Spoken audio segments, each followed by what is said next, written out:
বাংলাদেশ থেকে ইহরাম বাইতে আসি, আল্লাহ জীবনের গুনাহ মাফ করছে, বলে ঠাটা করবি, কি করবি? ঠাটা করবি। তোর মতো হাজি দেখে ঠাটা করবি, তোর টেহার গরম তুই দেখাচ্ছিস। আল্লাহর মুহসিন বান্দা দিকে লক্ষ্য করুন, সোনার মানিকেরা, বাজারের ভাইজানেরা, আল্লাহর খানায় কাবার ইমাম সাহেব বলছে, বাবারে জান্নাতুল বাকি কবরস্থানে রাত্রি 12টার দিকে আপনি থাকবেন। কি ঘটনা ঘটবে এই জিনিসগুলো ওনাদের সাথে কথা বলা যাবে না। আপনি জান্নাতুল কবরস্থানে থাকার পরে রাত্রি 12টার সময় লক্ষ্য করে দেখতেছে সবুজ পাগড়ি পরিধান করে, জুব্বা মোবারক পরিধান করে কারা যেন কোথা থেকে লাশ নিয়ে এসে জান্নাতুল বাকি কবরস্থানে কবর দেয়, আর ওখান থেকে লাশগুলো উঠায় নিয়ে নিয়ে কান্দে করে নিয়ে যায়। জোরে বলা যাবে কি একসাথে মারহাবা? হাজী সকালবেলা নামাজ পড়ে মোরাকাবা ধরে রয়েছিল। ঘটনা কি রে? হাজী ফালাং পারা কি বন্ধ হয়ে গেছে? এবার হাজীকে ডাক বলছে, হাজী কি হলো বলো। হাজী চোখের পানি ছেড়ে দে, বলে বাবা কারা যেন সবুজ পাগড়ি পরিধান করে কালিমা জিকির করতে করতে করতে করতে আমার নবীর উপরে দরুদ পড়তে পড়তে লাশগুলো নিয়ে গেল। কারা যেন লাশগুলো নিয়ে আসলো। জোরে বলা যাবে কি একসাথে মারহাবা?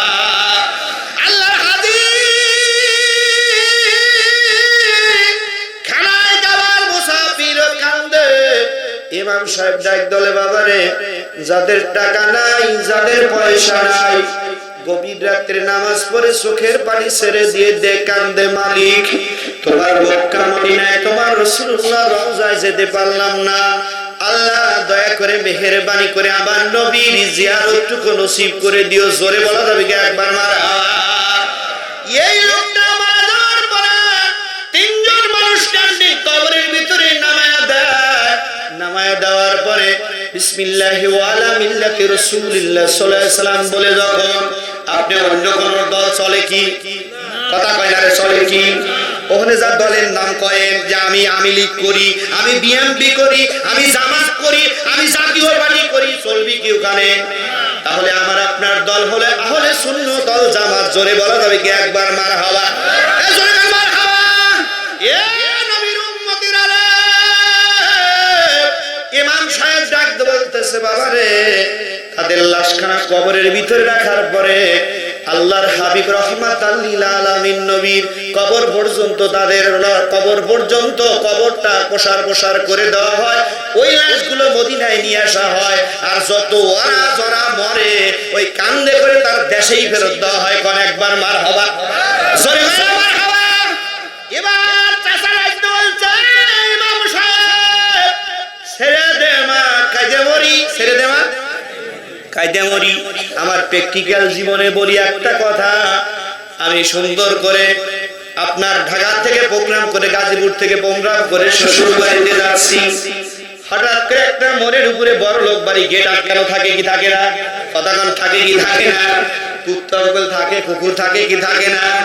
এখন এই চাষা এরকম টোকা দিছে, দেওয়ার পরে তিনটা কুকুর ঘেউ ঘেউ করে আটকা ধরছে। কয়টা কুকুর? তিনটা কুকুর ঘেউ ঘেউ করে ধরছে। ধরার পরে খালি এরকম, আমি ওখানে দেখতেছি ঘটনা কি রে, কি হচ্ছে? এবার বলতেছে, হুজুর ভিক্ষা চাই না, কুত্তা ঠেকা। কতটা ঠিক না? এবার ডাকতে বললাম, বাবা এই লোকটা ডাকতে বলতেছে, আমি আর মক্কায় থাকবো না, আমি আমার দেশের যে যার আই কাটছি, যার টাকা মেরে খাচ্ছি, তার টাকা শোধ করে দিলে আল্লাহ তো পারেন কান্দে করে লাশটা মদিনায় দিতে পারেন কি পারে না?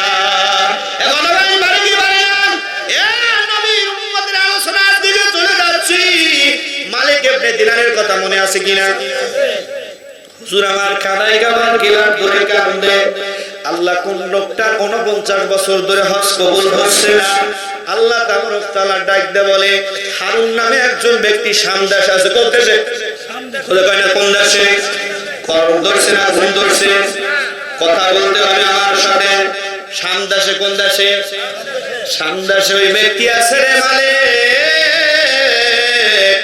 ওই লোকটার কাছে জিজ্ঞাসা করো কি এমন অপরাধ করেছে। আল্লাহর আলী মালিক ইবনে দিনার আল্লাহর কাছে বারবার অনুরোধ করে, মালিক রে, আপনি একটু দয়া করে মেহেরবানি করে যদি বলতেন মালিক। আল্লাহ তাআলা বলে, মালিক রে, না বলা যাবে না। ওই জায়গায় দেখতে পারবি কি অপরাধ করেছে, ওই বান্দার কি শাস্তি হচ্ছে। তাম পৃথিবীর মানুষগুলো যেন সাক্ষী থাকে যে মা বাপের সাথে অপরাধ খারাপ কাজ করলে আমি আল্লাহ তাআলা তাদের দুনিয়ায় তিনটা শাস্তি দেই। কয়টা শাস্তি দেই? জোরে বলেন, কয়টা শাস্তি দেই? হাত তুলে দেখান কয়টা শাস্তি দেয়। যারা হাত তুলবেন আল্লাহ দেখো কয়টা শাস্তি দেয়।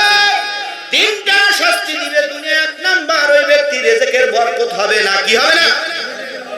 মা বাবার সাথে বেয়াদবি করলে, আলাদা করলে রিজিকের বরকত হবে না। দুই নাম্বার হলো মান সম্মান মানুষের মাঝে পাবে না। তিন নাম্বার আমি বলে দেবো ইনশাআল্লাহ। এদিকে লক্ষ্য করুন সোনার মানিকেরা, আব্বা জানেরা, ভাই জানেরা, আল্লাহর ওলি মালিক ইবনে দিনার কাঁদতে কাঁদতে রওনা হলো। আল্লাহ পাক মালিক ইবনে দিনারকে সুন্দর করে টুকটুক করে নিয়ে গেলেন। নিয়ে যাওয়ার পরে দেখতেছেন হারুনের ডান হাত নাই। কোন হাত নাই? ডান হাত নাই, ডান পাটা নাই। একটা পায়ের উপরে দাঁড়ায় হারুন চোখের পানি ছেড়ে দিয়ে দিয়ে কান্দে, আল্লাহ তুমি আমাকে মাফ করে দাও। আল্লাহ তুমি যদি মাফ না করো কার দরজায় যাও? আল্লাহ গভীর রাত্রে তোমার কাছে হাত তুলে কেঁদেছি, তুমি মাফ করো নাই। ছাপা মারো যে দাঁড়ায় আছি, আল্লাহ তুমি আমাকে মাফ করো নাই। নবীর রওজায় গেছি, তুমি আমাকে মাফ করো নাই। আল্লাহ তুমি আমাকে মাফ করে দাও। কারণ হলো হযরতে হারুন বলে, মালিক ইবনে দিনার বলে, তাম দুনিয়ার মানুষেরা হারুনের কান্না চোখের পানি দেখার পরে আমি সহ্য করতে পারলাম না। আমি হাত তুলবো, আল্লাহ ডাকতে বললেন, মালিক খবরদার হাত তোলা যাবে না। এই বেঈমানের সাথে হাত তোলা যাবে না, হাত তুলেও না। এবার ডাক দে হারুন বলে, আল্লাহ মা বাবার কাছে ভুল করলে, গভীর রাত্রে মাকে ডাক দিলে, কলিজার টুকরা মা ঘরে কি থাকতে পারে? কথা বলে, থাকতে পারে কি? কলিজার টুকরা মা বুকের সাথে জড়ায় ধরে, ও বেটা সারাদিন তোমার চেহারা দেখি নাই বেটা, আসো আসো। আমি মা তোমাকে কি করেছি? শাসন করেছি, আদর করেছি। মা বুকের সাথে জড়ায় ধরে, অলি তোমার কাছে 99টা রহমত আছে, তুমি কেমন করে বান্দাকে জাহান্নামে দিবে? হযরতে মালিক কান্দে। আল্লাহ তাআলা ডাক দেন, বলে বেঈমান তোর জীবনের গুনাহ আমি আল্লাহ জীবনে মাফ করব। মালিক বলে, হযরতে হারুন রশিদ কান্দে। মালিক দরুদ পড়ে, আল্লাহুম্মা সাল্লি। ওই মানে আমাদের গ্রামে পাঠাই এই আসছে, হাইটে আসছে, মানে গাড়ি আসতেছে না তো, ওই মানে ওই প্রোগ্রামে মাহফিলে এখানে আসবে কয়টা? 10:30। ওই শুনে যাও তাহলে।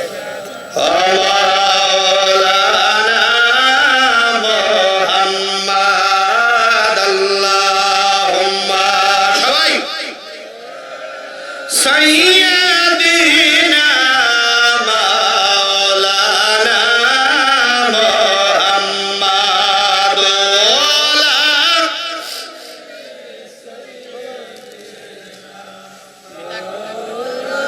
লিল্লাহি তাকবীর। ওদান বলতান আগমন, এই লিল্লাহি তাকবীর, লিল্লাহি তাকবীর। তোরপরে আল্লাহুম্মা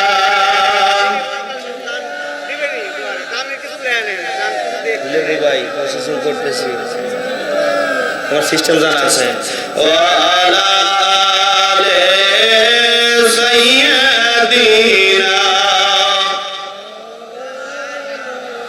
আমার শাফায়াতের কান্ডারি রাসূলুল্লাহ, আমার ফুলসুরাতের কান্ডারি রাসূলুল্লাহ, ইয়া মুহাম্মদ মুস্তাফা নবী সাল্লি আলা, ইয়া মুহাম্মদ সবাই, আমার শাফায়াতের কান্ডারি রাসূলুল্লাহ, আমার ফুলসুরাতের কান্ডারি রাসূলুল্লাহ, ইয়া মুহাম্মদ মুস্তাফা নবী সাল্লি আলা, ইয়া মুহাম্মদ মুস্তাফা নবী।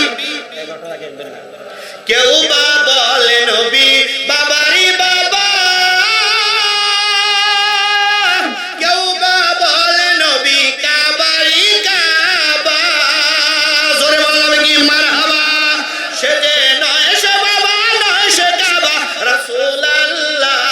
যে নয় সে বাবা নয় সে কাবা রাসূলুল্লাহ ইয়া মুহাম্মদ মুস্তাফা নবী সবার আমার শাফায়াতের কান্ডারি রাসূলুল্লাহ আমার বুলসুরাতের কান্ডারি রাসূলুল্লাহ ইয়া মুহাম্মদ মুস্তাফা নবী সাল্লি আলা ইয়া মুহাম্মদ মুস্তাফা নবী